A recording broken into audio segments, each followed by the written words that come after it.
믿거나 말거나 괴담들. 첫 번째 이야기, 렌트카 업체에서 일할 때 자동차 안에 여자아이.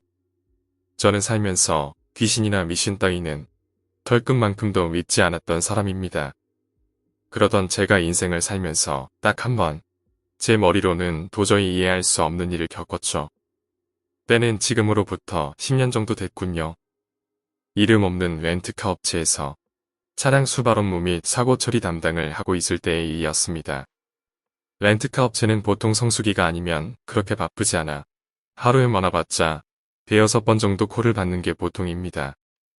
이름 있는 메이저급 렌트카 회사는 다르지만 저희는 소규모로 운영되고 있었기에 성수기가 아닌 보통 때는 정말 너무나 한가해서 사무실에서 매일같이 형님들과 게임하는 게 일상이었습니다.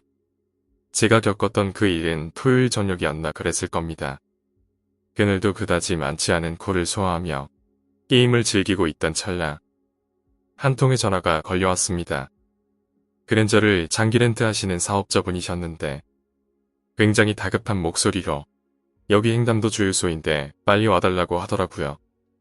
이유를 모르니 VIP 손님을 접대차 지방에 내려가는 도중에 깜빡 졸았는데 1차선의 옆 가드레일을 스치고 지나갔다고 하마터면 큰 사고가 날 뻔했으나 그냥 오른쪽의 앞범퍼부터 뒷범퍼까지 죄다 긁혔다고 하시며 중요한 분들이라 차량 교체를 원한다고 이런 상태의 차로는 대접 못한다고 하시며 빨리 오라고 하시더라고요.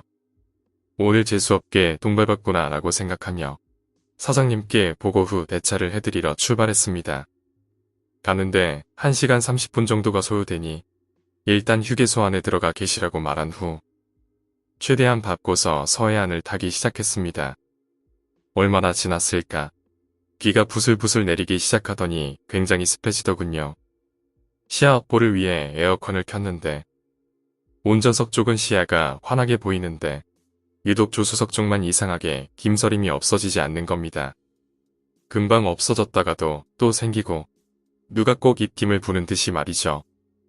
김서림 방지제를 뿌리는데 저쪽만 안 뿌린 건지 차량 정비하는 동생놈을 욕하며 달렸습니다. 생각보다 길이 덜 막혀서 그런지 예정 시간보다 일찍 도착해서 전화드리니 로비 쪽에 계시더군요.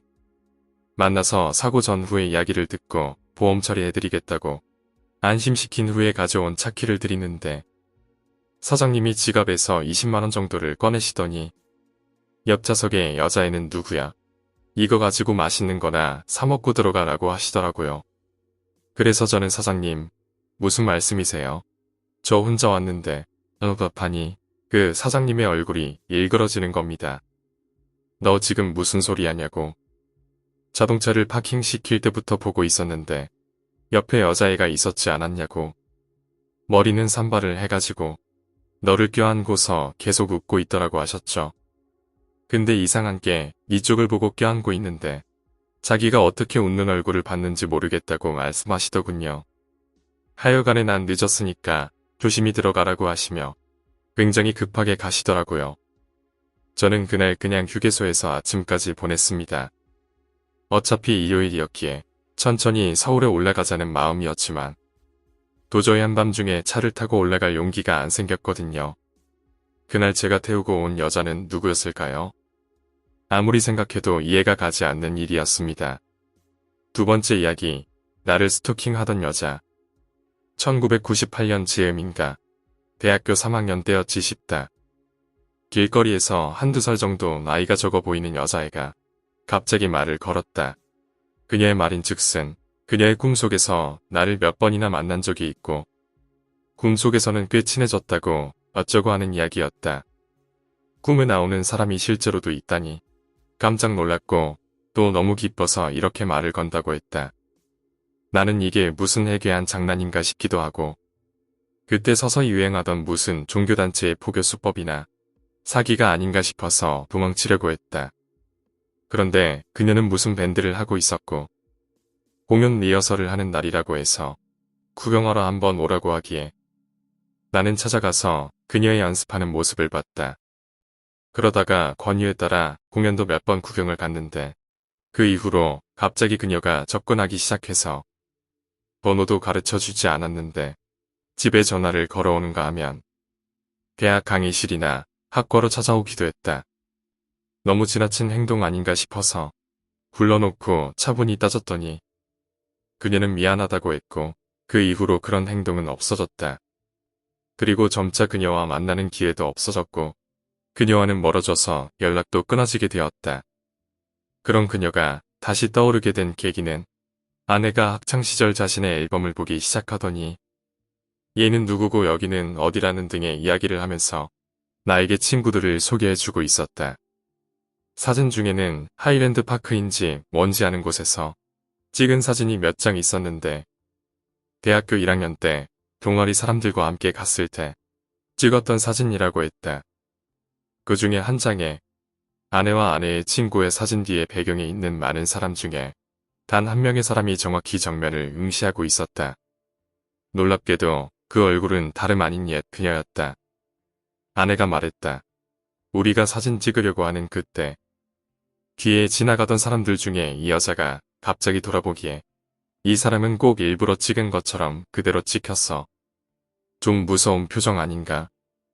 그리고 나서 사진을 넘기는데 나는 마치 시간의 저편에서 그녀가 나를 정면으로 쳐다보는 듯해서 잠시 아무 말도 하지 못하고 그저 멍하기만 했다. 세 번째 이야기, 컴퓨터실의 학생. 한 학생이 방학실 날 늦게까지 컴퓨터실에서 놀고 있었는데 그만 컴퓨터실 안에 사람이 있는 것을 모르고 바깥에서 문을 잠가버렸다. 학생을 문들 두드리면서 소리치고 울고 불며 난리를 쳤지만 해가 지고 다음 날이 밝을 때까지 아무도 철문이 굳게 잠긴 컴퓨터실 안에 학생이 있는 것을 아는 사람은 없었다. 학생은 철문에 기대어 문을 두드리며 버티는데 점차 힘은 빠져가고 배가 고파 굶어 죽기에 이른다. 계약을 하고 비참하게 굶어 죽은 학생이 참혹한 시체가 발견되자 모두들 경악했다. 학생은 죽어가면서 자신이 얼마나 고통스럽고 허망하게 죽어가는지 무슨 생각을 하다가 죽어가는지의 내용을 글로 컴퓨터실 벽에 남겼다. 그 마지막에는 이런 말이 쓰여 있었다. 배고프다, 춥다, 고통스럽다. 하지만 그 중에서도 가장 무서운 것은 날마다 열쇠 구멍으로 들여다보는 경비 아저씨의 눈이다. 경비 아저씨는 왜 나를 구해주지 않고 관찰만 하는 걸까? 오늘 이야기는 여기까지입니다. 오늘 이야기가 재미있으셨다면 구독과 좋아요, 댓글 부탁드립니다. 댓글은 저에게 큰 힘이 됩니다. 감사합니다.